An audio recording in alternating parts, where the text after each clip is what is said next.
This is the Martin Yale J1811 padding press. Before we start with the press, you'll always need to start with your actual pads. Count out one stack to begin with to the desired size. Then, using a pad counter, measure the stack thickness. Place the stack on a piece of chipboard and set it aside. Now use the counter to snag onto the edge of your stack, which separates a new stack the same size as your first template. When your pads are counted out, bring it all into a paper jogger to even it all out. Now we come to the press and hang the door piece on the black bar. It should overlap both sides. To help with the cleanup later, I like to place a folded scratch page in first. Then push the stack of pads against the door. You can use the sides to even it out even more.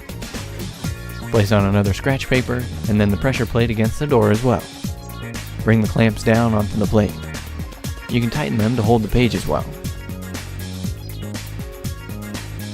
Also note that the press is wide enough to accommodate 2 stacks of standard 8.5 by 11 paper.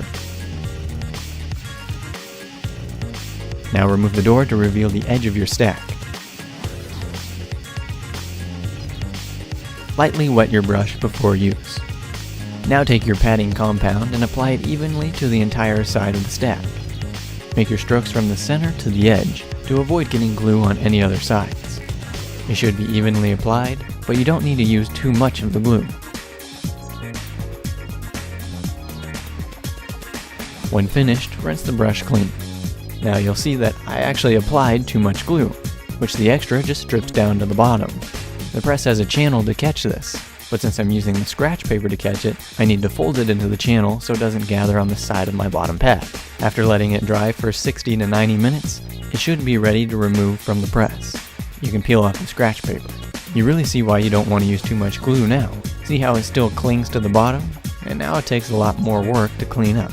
Next, you can use a pad separating knife to separate the individual pads. But from the experience of myself, who is not an expert in the field, it is easier to just peel each one off by hand.